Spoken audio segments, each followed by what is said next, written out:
Ty, let me ask you a question. How many women have you dated in your life? I've dated zero women. Okay. How many women have you dated as a man? Okay. I would tell you this. I will make my submission. Let's be very honest. I love women, but we all understand that they have their moments and they have their needs, and there are moments in the relationship where there are tensions that happen. Good day, bad day, or whatever. What did I speak about earlier about checking in? I spoke about checking in as a form of there are things that happen behind the scene at times in the relationship that your partner does not divulge. That's why it's brought up checking in, right? And when you don't do that and you don't check in your partner and you don't have those conversations, right? I'm curious what those look like for her. Maybe they didn't have any because if they did, they would have got a little bit deeper to like what the issue really was because she was very vague, very vague. I just fell out of it. It was just like how does that happen? And there's like no dots to connect. Like there's more than meets the eye. Let's just be honest.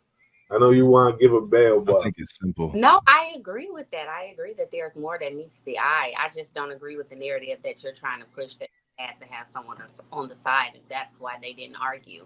And I think you saying that you were very disappointed in me, but I started off by saying that she wanted to get back in the streets. I said that. I said they've been together for 15 years, so she hadn't experienced anything. And really, I felt that she wanted to experience things. She wanted to experience Mm. something outside of her husband.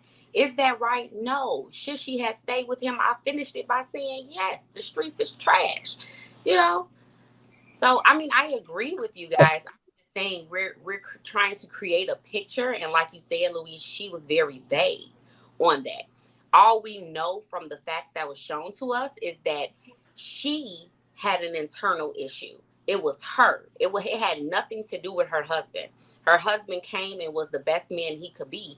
She was dealing with something, and that something was FOMO. Really, a fear of missing out on whatever she thought was out there for her to miss out on.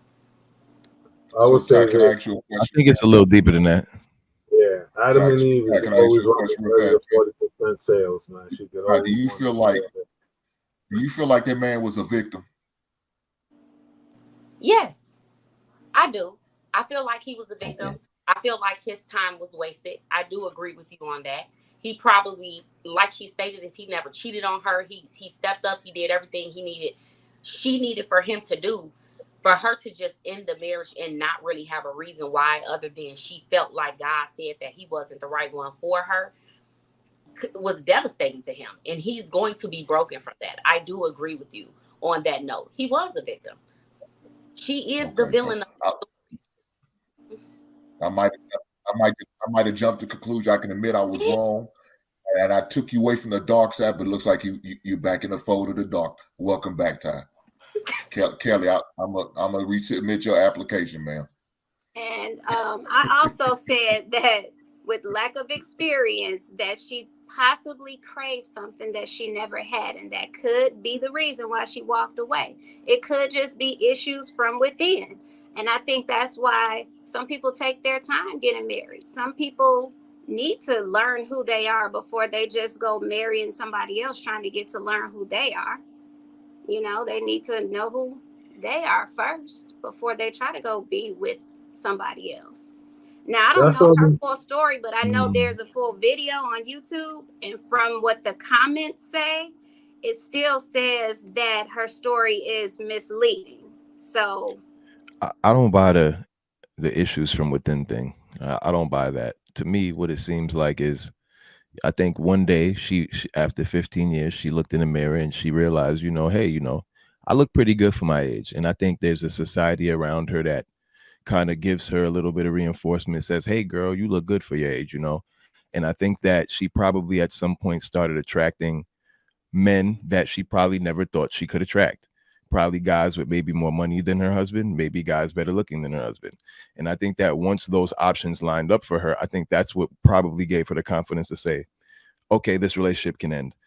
I think that it's probably someone in specific. Like I think usually, like we know women are hypergamous, and usually women don't walk away from a relationship unless they have something in mind already, like unless there's a particular person in mind. So from my perspective, she had that person in mind, and her way through to reason through it was she could say that, oh, it's God.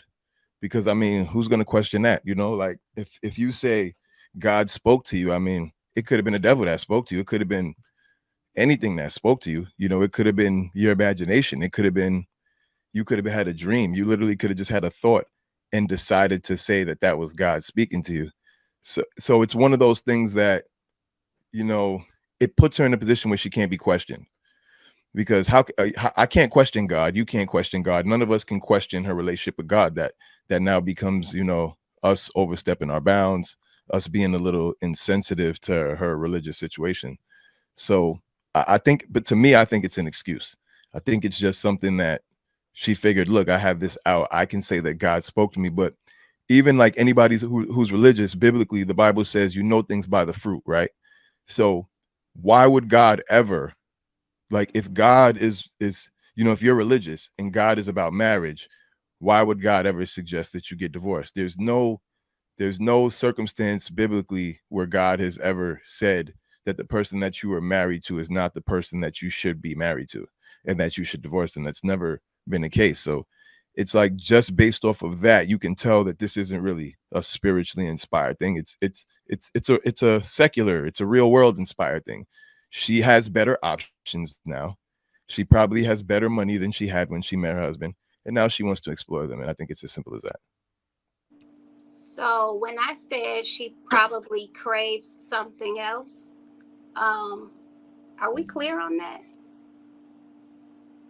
I would agree that she craves something else, but the something else I think is already present. I don't think she's craving like this imaginary something else in her mind that she sought up. No, she's met someone, she's seen someone that she could not have because she was married, and then decided that, you know what, this person is not the husband I want to have, because the husband I have does not compare to what I've seen, what I've met, what I've smelled, what I've been around.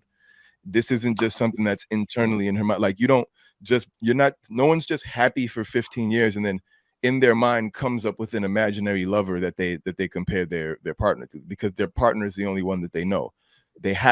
She would have to have met someone else and been like, whoa, that's who I really want.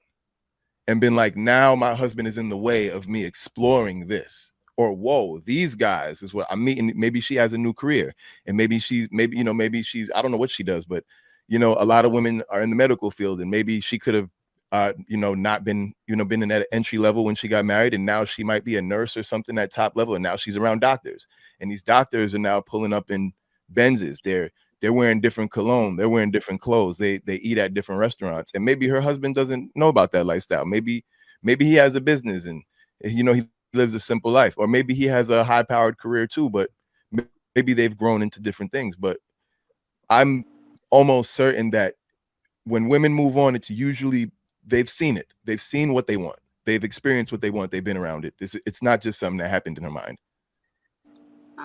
I can't So agree. Kelly, what do you think she's craving? That's my question. What do you think she's craving?